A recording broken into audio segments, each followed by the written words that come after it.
Bismillahirrahmanirrahim. Assalamualaikum warahmatullahi wabarakatuh.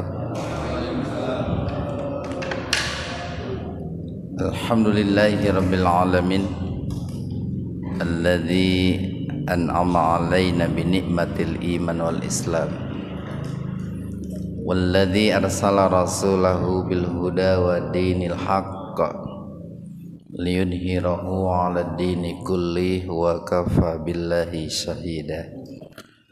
Asyhadu an la ilaha illallah wahdahu la syarikalah wa asyhadu anna Muhammadan abduhu wa rasuluh alladzi la nabiyya wa la rasulah ba'da.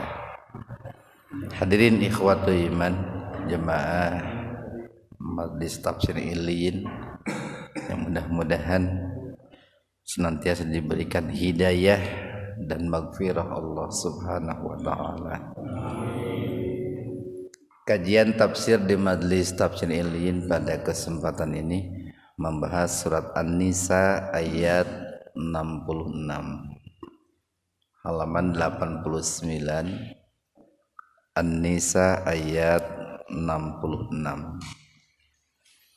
Kita bahas tajwidnya dulu. Walau mad lain, membacanya jangan walau, walau. Anna gunna, nun bertasdid itu dibacanya gunnah, mendengung, tahan dua ketukan. Na mad tabi'i alif, kata be qalqalah sugro, huruf ba yang sukun di tengah-tengah kata, pantulkan secara ringan. Kata be, na mad tabi'i alif, alai mad lain, him idhar sapawi, mimati ketemu hamzah secara terpisah. Mimnya dibaca jelas, tahan dua ketukan biar terdengar jelas.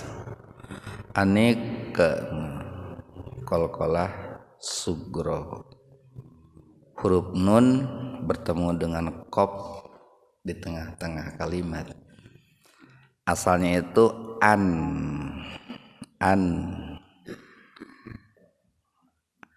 Jadi nunnya asalnya disukun, Pak. An uktulu, nah itu asalnya begitu. Tapi hamzahnya itu hamzah tambahan, itu hamzah zaidah. Asalnya tidak ada hamzahnya, qaf ta lam, qatala gitu. Kalau bentuk perintah jadi uktul gitu. Nah, dikarenakan hamzahnya hamzah tambahan, maka cara membacanya itu an yang tadinya nunnya harokatnya sukun diaktifkan dengan kasroh jadi anik ke. Nah, hamzahnya diabaikan. Anik ke tulu a majaiz munfasil. Mantami wawu bertemu hamzah secara terpisah. Dibaca panjang lebih dari tobi'i, lebih dari biasa, yaitu 4 sampai 6 ketukan. Ang ihfa, nun mati ketemu dengan fa, jadi dibacanya samar antara bunyi n dengan bunyi m, atau sering disebut dibacanya itu ang. Fusakum idhar sapawi, awih, nah sama wawunya tadinya sukun itu, Pak, au. Kemudian setelah wawu itu kan ini fi'il amar nih, kata kerja yang menunjukkan perintah. Asalnya itu ukhruju, nah ukhruju, cuman hamzahnya itu hamzah zaidah, hamzah tambahan. Asalnya itu kharaja, kharaja. kata kerja fi'il amarnya ukhruju. Nah, ketika dibaca yang tadinya wawunya itu sukun jadi aktif dengan kasroh jadi awih ruju, hamzanya diabaikan, Pak. Awih ruju mantami wawu ming, nah, ihfa hakiki atau ihfa abad.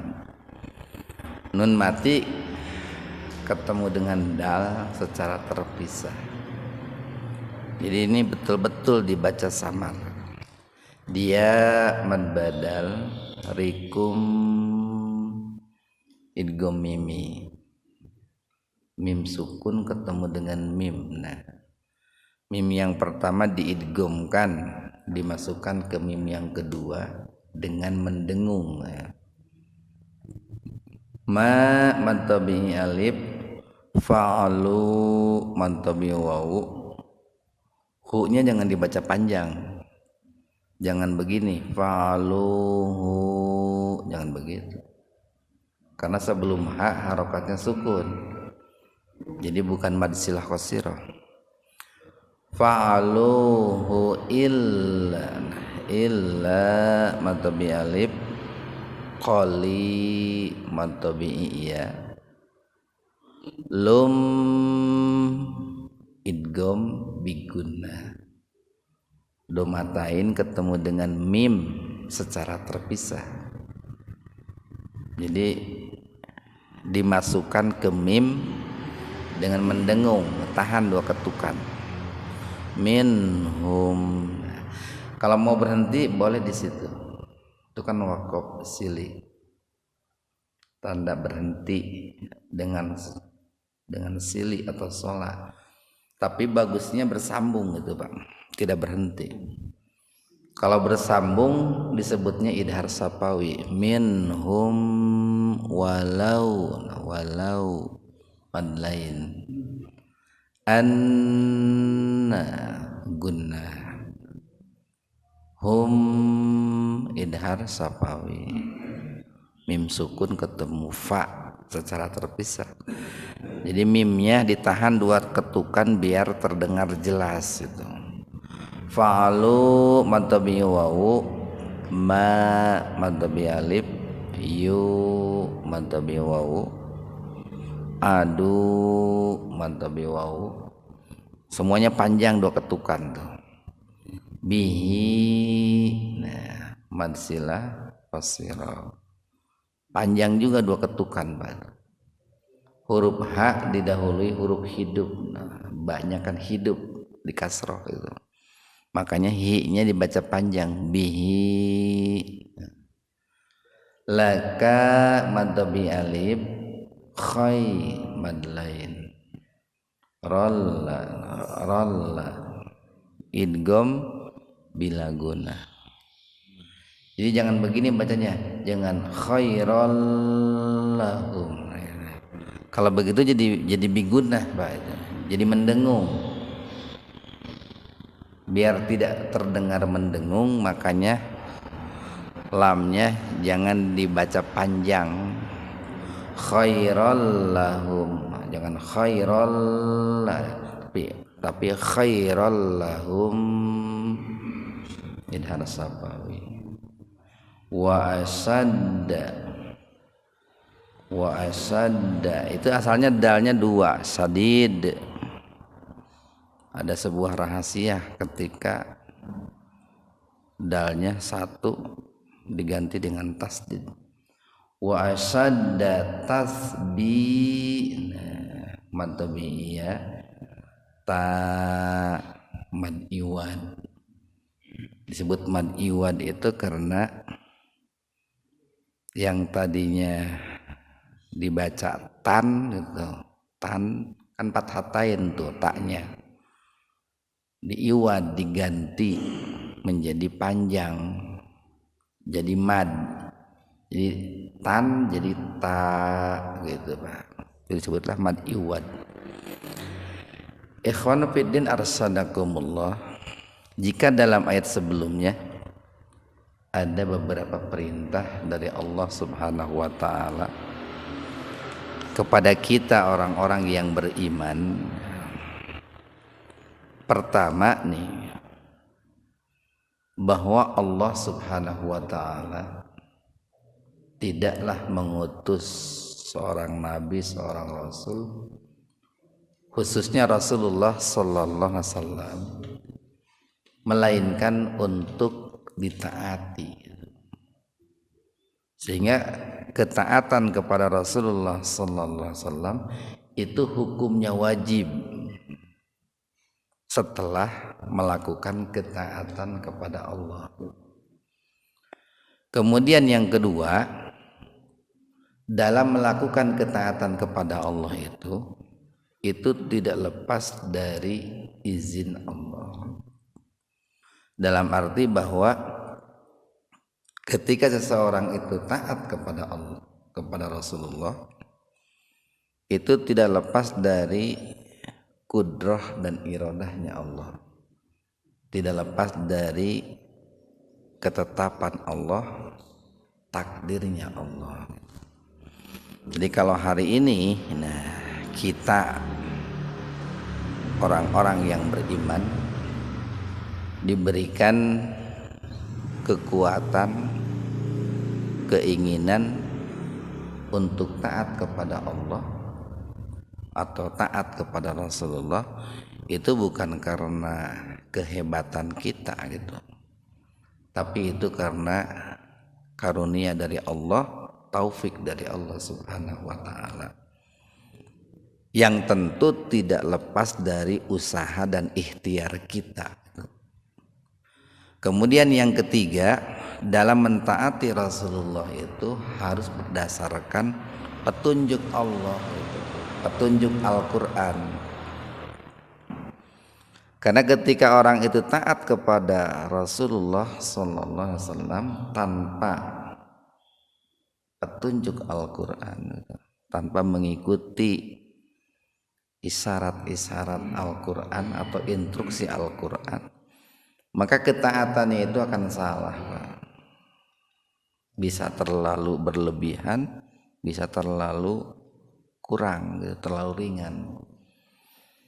Makanya banyak orang-orang yang mentaati para nabi, para rasul, khususnya orang-orang sebelum umatnya Nabi Muhammad, karena mereka tidak mengikuti kitab sucinya, ketaatan kepada nabi dan rasul mereka itu bukan mendatangkan ridha Allah, tapi malah mendatangkan murka Allah Subhanahu wa taala.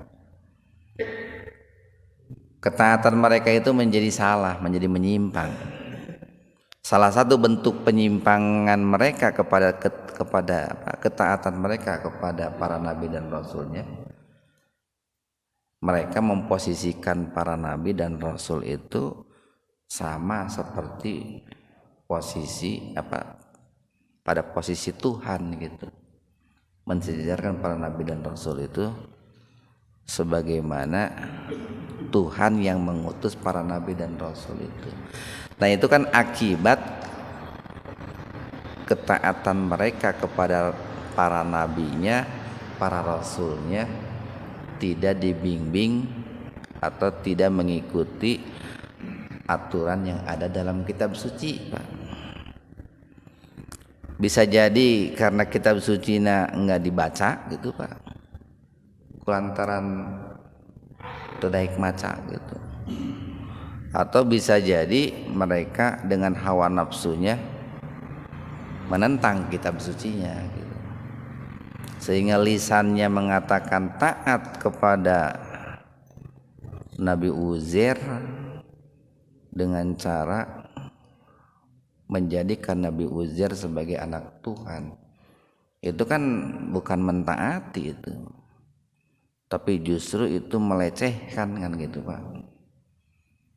Mereka mengatakan taat kepada Nabi Isa dengan cara menjadikan Nabi Isa sebagai anak Tuhan. Padahal kan Injil tidak memerintahkan untuk mengangkat Nabi Isa sebagai Tuhan kan gitu. Atau ada orang yang mengaku taat kepada Rasulullah sallallahu alaihi wasallam namun memposisikan Rasulullah sejajar dengan posisi Tuhan. Nah, itu akibat mentaati Rasul tidak mengikuti petunjuk Al-Qur'an. Sepintas siga bener gitu, Pak. Tapi salah besar gitu. Salah besar. Ketika ada umat Islam memposisikan Rasulullah, mendudukan Rasulullah pada kedudukan Tuhan, dipuji, dipuja, diminta gitu, Pak. Salah satunya tempo hari itu. Jadi ada orang-orang yang meminta ampun, atau ada orang-orang yang meminta kepada Rasulullah sallallahu alaihi wasallam supaya Allah mengampuni mereka, padahal Rasulullah sudah wafat gitu, Pak. Kan siga alus itu, Pak. Datang pergi ke Mekah gitu atau ke Madinah, lalu di situ berkunjung berziarah ke makam Rasulullah di Madinah. Kemudian di makam Rasulullah itu berdoa, ya Rasulullah, tolong mintakan ampun untuk saya kepada Allah. Kan siga alus itu banyak, sambil menangis itu, Pak, sambil mengangkat tangan gitu, khusyuk pokoknya. Itu banyak kita dapatilah kalau kita berangkat haji atau umroh itu. Ya Rasulullah, ya Rasulullah, tolong mohonkan ampunan untuk saya kepada Allah. Rasulullahnya sudah wafat itu, nggak bisa itu, Pak, nggak bisa. Dan itu nggak usah pakai dalil, dengan akal sehat pun itu nggak bisa.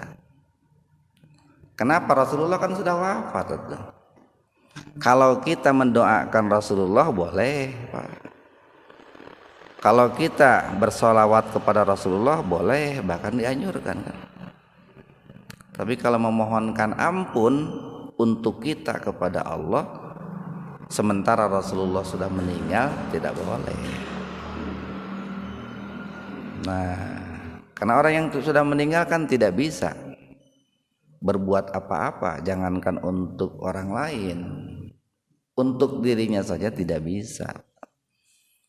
Nah, itu akibat mencintai Rasul, mentaati Rasul tanpa petunjuk Al-Quran begitu.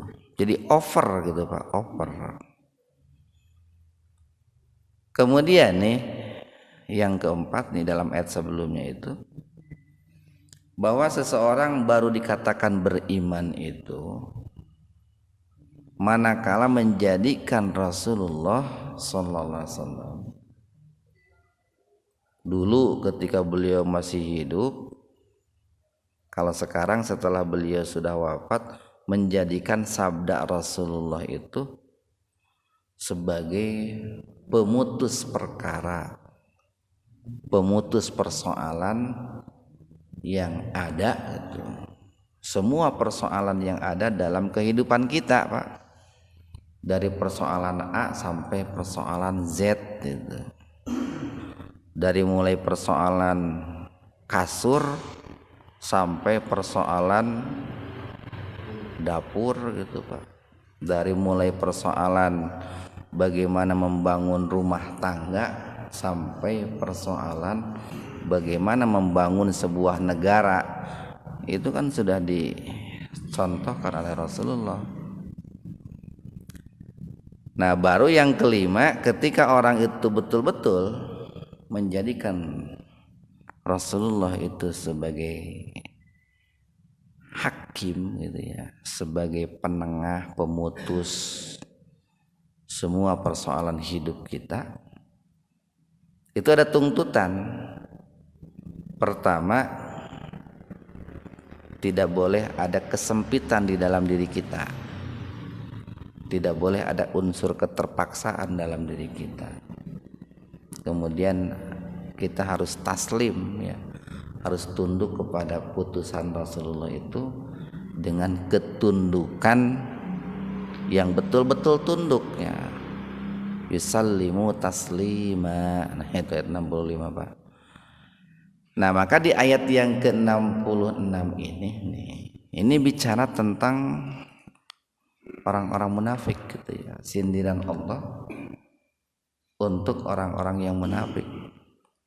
Orang-orang munafik itu orang-orang yang secara lahir menampakkan keislaman tetapi sebetulnya batinnya tidak. Orang-orang yang secara lahir menampakkan atribut Islam, atribut Islam.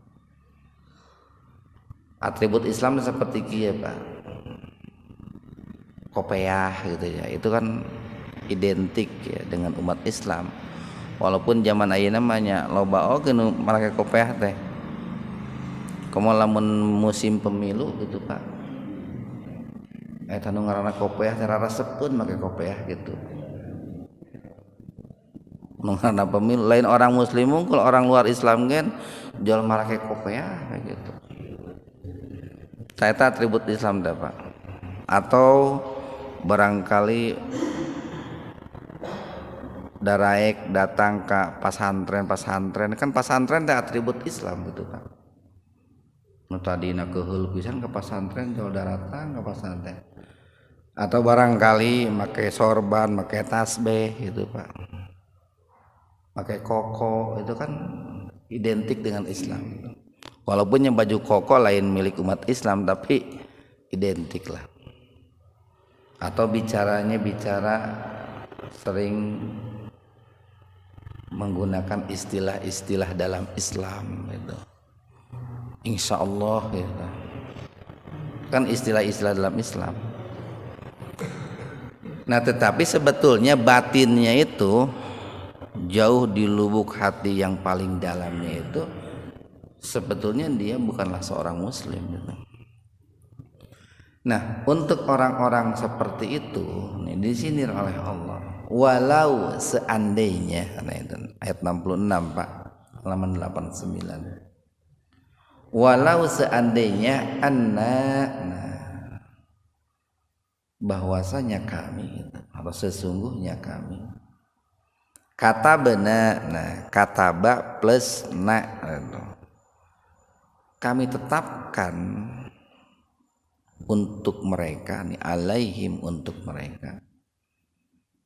Kataba itu kan bisa juga diartikan wajib Pak. Kutiba alaikumusiyam, itu kutiba. Jadi kami wajibkan alaihim atas mereka nih. Walau anna katabna alaihim, kata Allah, seandainya kami tetapkan, kami wajibkan alaihim atas mereka, atas orang-orang munafik dengan kewajiban-kewajiban yang lebih berat dari kewajiban yang sudah saya perintahkan melalui para nabi, para rasul, khususnya Rasulullah. Pasti mereka tidak akan bisa melakukan Pak. Mereka tidak ingin melakukan. Nah ini kan sebetulnya memberikan sebuah isyarat begini nih. Semua kewajiban yang Allah perintahkan kepada kita itu adalah kewajiban-kewajiban yang sudah diukur oleh Allah dengan seringan-ringannya itu Pak, seringan-ringannya. Semua perintah Allah yang sudah diwajibkan oleh Allah kepada kita melalui lisan Rasulullah itu sebuah kewajiban yang menurut ilmunya Allah, menurut kebijaksanaannya Allah itu sudah sangat ringan itu. Untuk mengetahui sangat ringan itu kan bisa dibandingkan dengan perintah Allah kepada umat-umat terdahulu gitu Pak. Kayak beginilah Pak. Untuk mengetahui seseorang itu kaya, bandingkan dengan orang lain gitu. Mungkin dibandingkan dengan orang miskin kan gitu. Untuk mengetahui seseorang itu cerdas bandingkan dengan orang lain yang tidak cerdas. Nah, untuk mengetahui bahwa perintah Allah yang disampaikan oleh Rasulullah itu ringan, bandingkan dengan perintah-perintah Allah terhadap umat terdahulu melalui rasul-rasul yang Allah utus kepada mereka. Nah, apa nih perintah berat yang pernah Allah perintahkan kepada umat terdahulu sebelum umat Nabi Muhammad yang dibawa oleh para nabi dan rasul mereka? Uqtulu anfusakum. Nah, itu Pak. Bunuhlah diri kalian. Nah, itu Pak. Kapan perintah ini terjadi? Salah satunya adalah di zaman Nabi Musa alaihissalam. Ketika ada orang yang mensekutukan Allah, berbuat syirik kepada Allah, menduakan Allah, gitu Pak,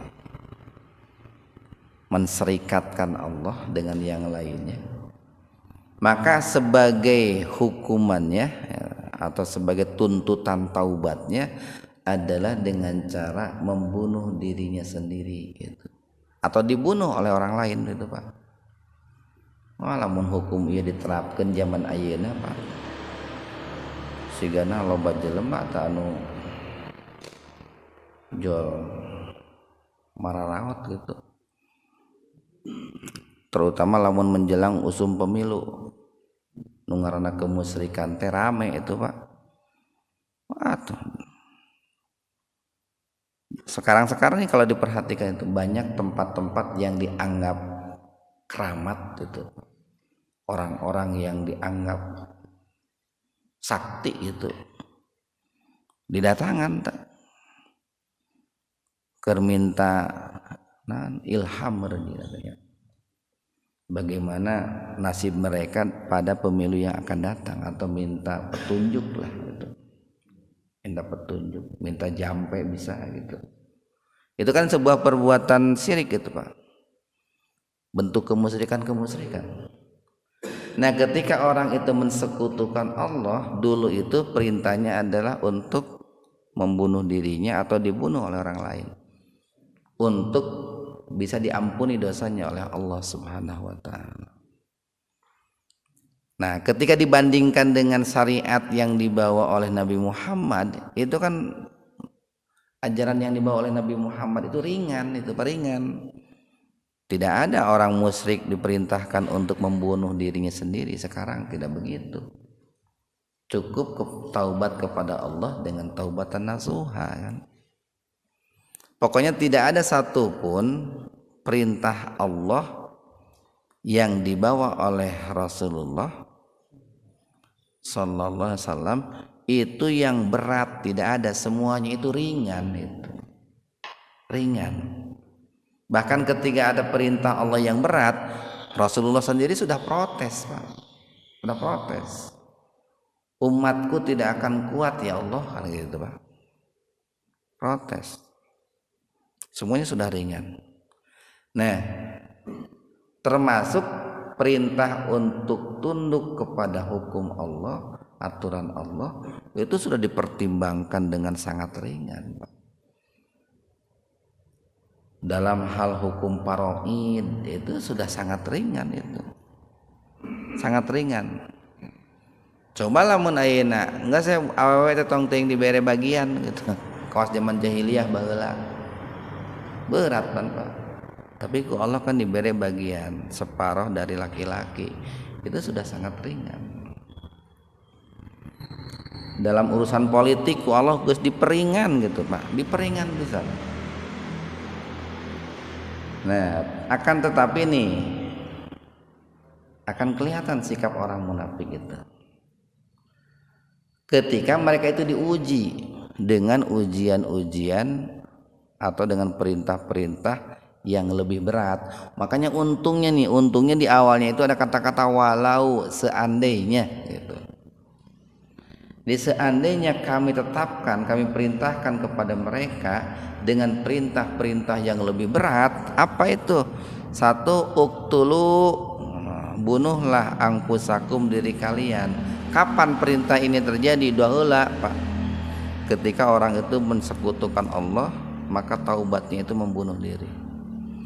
Atau perintah yang keduanya itu ukhruju, keluarlah kalian, min diyarikum, dari kampung halaman kalian, dari negeri kalian. Itu ketika ada orang berbuat dosa itu, salah satu cara pertaubatnya itu dengan cara keluar meninggalkan negerinya. Atau ketika ada perintah dari Allah untuk, ini kan perintahnya nih, dulu itu tanpa pandang bulu, itu dalam arti perintahnya itu secara kumulatif itu Pak, baik kepada kaum Adam, kaum Hawa, kepada orang tua, kepada pemuda, kepada anak-anak. Ukhruju, keluarlah kalian, min diyarikum, dari kampung halaman kalian, bisa dimaknai untuk berperang gitu Pak. Tapi kan kepada umatnya Nabi Muhammad ada istisna, ada pengecualian Pak. Siapa yang dikecualikan boleh tidak ikut pergi ke medan perang itu kan gitu Pak. Ada kaum perempuan kan gitu Pak. Ada aki-aki ini gitu. Ada anak kecil kan gitu. Ada orang yang sakit yang sehingga dia tidak bisa pergi ke medan perang. Itu kan sebuah keringanan dari Allah itu. Kalau dulu itu tidak ada pengecualian seperti itu. Nah, ma fa'aluhu, mereka tidak akan melakukannya ya, illa, melainkan qalilun, sebagian kecil, minhum, di antara mereka. Nah, jadi sikap orang-orang munafik ya, ketika oleh Allah sudah diperingan perintah-perintah Allah itu, mereka tetap menolak Pak. Mereka tetap menentang perintah-perintah Allah. Mereka tetap menyanggah perintah-perintah Allah itu dengan berbagai macam alasan. Dengan berbagai macam alasan. Mungkin mengatakan hukum Islam itu sudah tidak relevan lagi gitu. Atau hukum Islam itu sudah ketinggalan zaman gitu. Hukum Islam itu kejam gitu. Hukum Islam itu adil. Hukum Islam itu tidak cocok di negara ini, negara itu, kan gitu Pak. Padahal sebetulnya hukum yang Allah tetapkan itu sudah sangat ringan, jauh lebih ringan bila dibanding dengan hukum-hukum yang Allah tetapkan untuk umat-umat terdahulu Pak. Jadi hukum Allah yang sudah jauh lebih ringan saja ditolak gitu Pak, apalagi hukum Allah yang jauh lebih berat yang Allah pernah wajibkan kepada umat-umat terdahulu. Coba gini Pak, ketika ada orang itu mencuri, korupsi, hukum Islam kan nggak dibunuh Pak, nggak dibunuh, nggak menuntut Islam itu membunuh orang yang mencuri dan korupsi. Hukumnya pentolangan. Suka ada kan orang seperti kadang kita kagum gitu ya, kagum gitu. Atau sedikit bangga gitu ketika di sebuah negara ada orang yang korupsi dihukum mati. Itu berlebihan itu Pak, berlebihan. Kan dalam Islam nggak dihukum mati orang korupsi, hukumannya kan sudah jelas itu Pak. Diperingan daripada hukum yang dibuat oleh manusia. Jadi ketika orang mencuri itu dihukum mati, itu nggak bagus Pak, nggak bagus. Karena Al-Quran tidak memerintahkan seperti itu. Tidak. Kan hanya beberapa, tidak termasuk mencuri itu hukumannya dibunuh, tidak ada. Nah, jadi jangankan hukum Allah itu lebih berat, lebih ringan pun tetap oleh orang munafik itu akan dikatakan tadi tidak adil, tidak kejam dan lain sebagainya. Di antara mereka tidak akan ada yang mau mentaati kecuali hanya sedikit saja. Itu pun orang-orang yang biasanya rajin mencari kebenaran gitu, terbuka dirinya untuk menerima kebenaran, baru mereka itu mau menerima. Walau seandainya annahum mereka itu fa'alu, melakukannya ma apa yu'adu nabihi, yang dinasehatkan kepada mereka, yang diajarkan kepada mereka, yang diperintahkan kepada mereka nih. Seandainya nasihat-nasihat Allah, ajaran-ajaran Allah, ajaran Al-Quran, As-Sunnah itu mau dilakukan oleh mereka nih. Apa kata Allah? La, sungguh nih, lam taukid ini Pak, lakana khairal lahum, sungguh itu lebih baik bagi mereka, baik untuk dunianya, baik untuk akhiratnya Pak. Seandainya nih umat Islam itu mau melaksanakan ajaran-ajaran Allah dalam Al-Quran, ajaran-ajaran Rasulullah dalam sabdanya, dalam hadisnya, itu sungguh lebih baik bagi mereka gitu. Akibatnya akan lebih baik Pak. Prosesnya akan lebih baik, lebih manusiawi, dampaknya lebih bagus itu Pak. Bagus. Dan ini kan Pak semuanya nih, ini semuanya sekali lagi ini bicara tentang siasah ini Pak, tentang politik. Karena politik itu tidak mungkin ditegakkan, tidak mungkin dijalankan kecuali oleh orang-orang. Karena hukum gitu Pak, hukum itu tidak mungkin bisa dijalankan kecuali oleh orang-orang yang memegang kekuasaan Pak. Mual bisa ayeuna orang tidak punya kekuasaan menegakkan hukum-hukum Allah, nggak bisa. Karena dalam Islam itu kan dalam menjalankan hukum itu kan ada orang-orang yang ditunjuk untuk melaksanakan menegakkan hukum itu. Ayeuna orang yang mencuri gitunya, jual dipotong tangan we ku tatanggana, teu bisa. Harus oleh penegak hukum yang ditunjuk untuk menegakkan hukum, atau yang dipilih untuk menegakkan hukum. Nah, berarti kan bicara politik di situ Pak. Wa asadda,